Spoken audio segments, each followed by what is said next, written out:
2 கொரிந்தியர் 4வது அதிகாரம் 3, 4 ஆகிய வசனங்களை வாசிக்கிறேன். 2 கொரிந்தியர் 4, 3, 4. எங்கள் சுவிசேஷம் மறைபொருளாயிருந்தால் கெட்டுப்போகிறவர்களுக்கே அது மறைபொருளாயிருக்கும். திரும்ப வாசிக்கிறேன். எங்கள் சுவிசேஷம், பவுல் பிரசங்கிக்கிற சுவிசேஷம் மறைபொருளாயிருந்தால் கெட்டுப்போகிறவர்களுக்கே அது மறைபொருளாயிருக்கும். தேவனுடைய சாயலாயிருக்கிற கிறிஸ்துவின் மகிமையான சுவிசேஷத்தின் ஒளி அவர்களுக்கு, அதாவது அவிசுவாசிகளாகிய அவர்களுக்கு பிரகாசமாயிராதபடிக்கு இப்பிரபஞ்சத்தின் தேவனானவன் அவர்களுடைய மனதை குருடாக்கினான்.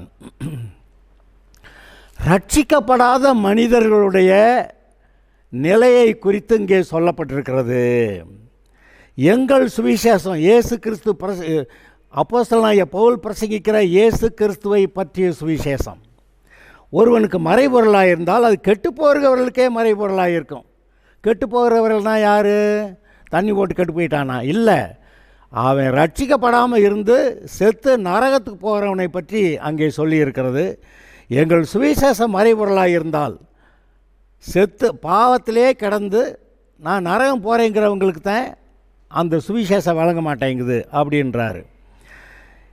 அது எப்படி மறைபொருளாக இருக்குதுங்கிறதுக்கு அடுத்த வசனம் அர்த்தம் சொல்லுது. தேவனுடைய சாயலாக இருக்கிற கிறிஸ்துவின், தேவனுடைய சாயலாக இருக்கிற கிறிஸ்து, இயேசு கிறிஸ்து பிதாவை போல இருக்கிறாரு. ஒரு இடத்துல எழுதியிருக்கு, அவர் தேவனுக்கு சமமாயிருந்தும் அதை கொள்ளையாடின பொருளாக எண்ணாமல், அப்படி எழுதியிருக்கு.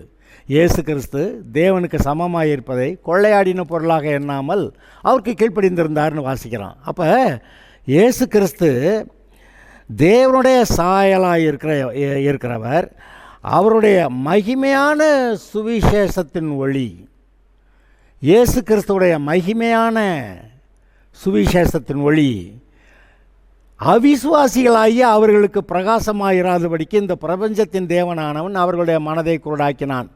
என்னத்தை குருடாக்குனா? மனதை குருடாக்குனான். யார் அவங்க மனதை குருடாக்குனது? இந்த பிரபஞ்சத்தின் தேவனானவன். யார் இந்த பிரபஞ்சத்தின் தேவனானவன்? அது பிசாசு. இயேசு சொல்லுகிறார், ஏதோ இந்த உலகத்தின் அதிபதி வருகிறான், அவனுக்கு என் இடத்துல ஒன்றுமில்லை. இயேசு பிசாசை பற்றி சொல்லும்போது இந்த உலகத்தின் அதிபதிங்கிறார். இந்த இடத்துல இந்த பிரபஞ்சத்தின் தேவனானவன் எழுதியிருக்கு.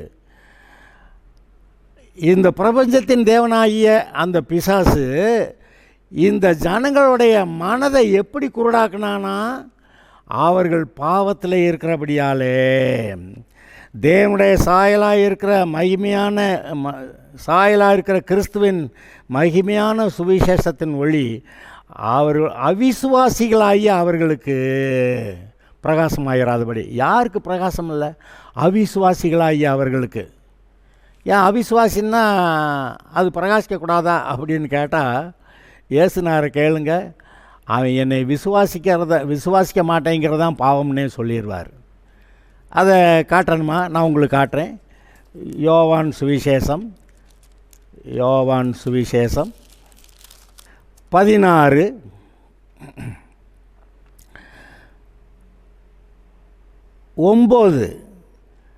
அவர்கள் என்னை விசுவாசியாதபடியினாலே பாவத்தை குறித்தும், அப்படி போட்டிருக்கிறார். என்ன சொல்லியிருக்கு? அவர் பாவத்தை குறித்து, நீதியை குறித்து, நியாய தீர்ப்பை குறித்து உலகத்தை கண்டித்து உணர்த்துவார். எதை பாவம்னு சொல்கிறாரு?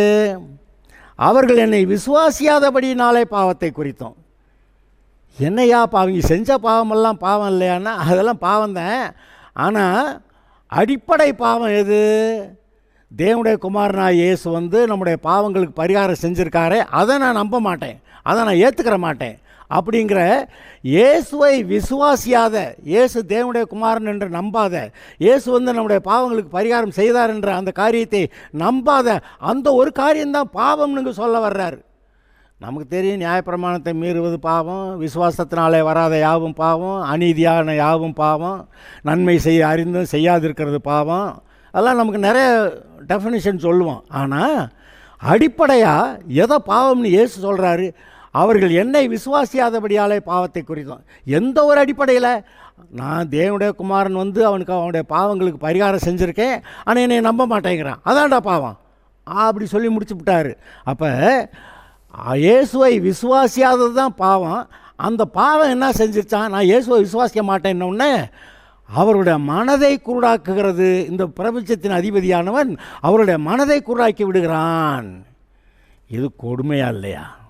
அப்போ இங்கே பாருங்கள், மனிதர் செய்த எந்த பாவமும் மன்னிக்கப்படுகிறது. இயேசுவை ஏற்றுக்கிட்டா, ஐயோ ஆண்டவரே என்னை மன்னிக்கணும்னா, அவன் என்ன பாவம் செஞ்சிருந்தாலும் மன்னிக்கப்படுகிறது.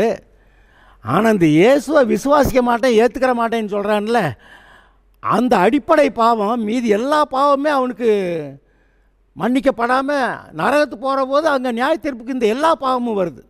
இயேசுவை ஏற்றுக்கிற மாட்டேங்கிற பாவமும் வருது, அது மூலமாக செஞ்சுக்கிட்டு பாவம், அது செஞ்சுக்கிட்டு எல்லா பாவங்களும் வருது. ஏன்னா அவன் குருட்டாட்டத்தில் இருக்கிறான். அதனால தான் இன்றைக்கு இந்த உலகம் குருட்டாட்டத்துக்குள்ளே கிடக்கிறது, இந்த உலகம் பாவத்துக்குள்ளே கிடக்கிறது, இந்த உலகம் அவிசுவாசத்துக்குள்ளே கிடக்கிறது, இந்த உலகம் அசுத்தத்துக்குள்ளே கிடக்கிறதுன்னு நம்ம சொல்கிறோம். ஏன் சொல்கிறோம்? இந்த உலகம் இயேசுவை விசுவாசிக்க மாட்டேன் என்கிறது. இயேசு தேவனுடைய குமாரன் என்னுடைய பாவங்களுக்கு பரிகாரம் செய்தார் என்று விசுவாசிக்க மாட்டேன் என்கிறது. ஆதலால் இந்த பிரபஞ்சத்தின் அதிபதியாக ஆனவன் அவருடைய மனக்கண்களை குருடாக்கி விட்டான். அருமையானவர்களே, உங்களுடைய மனக்கண்கள் திறந்திருக்கிறது. அதற்காக கர்த்தரை ஸ்தோத்திரியுங்கள்.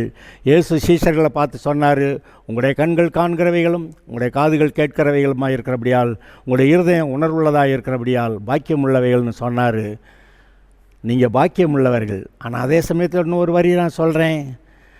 எபேசியர் 1:17-18-19 நம்முடைய கர்த்தராகிய இயேசு கிறிஸ்துவின் தேவனும் மகிமையின் பிதாவுமானவர் தம்மை நீங்கள் அறிந்து கொள்வதற்கான ஞானத்தையும் தெளிவையும் அளிக்கிற ஆவியை உங்களுக்கு தந்தரல வேண்டுமென்றும்,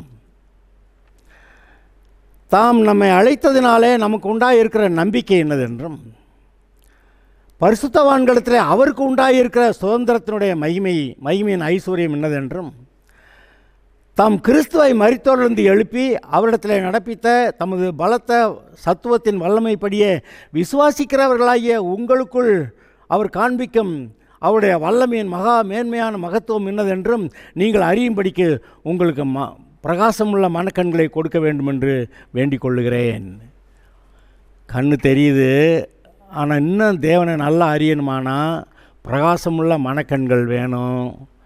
நீங்கள் உங்களுடைய கண்கள் காண்கிறவைகளும் காதுகள் கேட்கிறவைகளுமாக இருக்கிறபடியால் கர்த்தரை ஸ்தோத்தரிக்கிறேன். ஆனால் இங்கே எழுதியிருக்கிற ஜெபத்தின்படி உத்தம இருதயத்தோடு அவரை நோக்கி பார்த்து வேத வாக்கியங்களை வாசியுங்கள். உங்களுடைய இருதயத்தில் தேவனை அறிகிற அறிவிலே வளர்வீர்கள். தேவனை அறிகிற அறிவிலே வளரும்போது தேவனுடைய சுபாவத்தில் நீங்கள் வளருவீர்கள், திவ்ய சுபாவத்தில் வளருவீர்கள் என்று 2 பேதுரு 1 எழுதியிருக்கிறது. நீங்கள் கர்த்தருக்குள்ளே வளரணுமா, தேவனுடைய சுபாவத்தில் வளரணுமா, இதை தீர்மானிங்க. பாவத்துக்கு விலகி நில்லுங்கள். அப்போ ஆவியானவர் இருந்து உங்களுக்குள்ளே வெளிப்பாட்டை கொடுப்பார். அது மாத்திரமல்ல, மனக்கண்கள் பிரகாசமாகிறதுனாலே நீங்கள் தேவனை பார்த்து மகிமையின் மேல் மகிமையாக வளருவீர்கள். Okay, God bless you.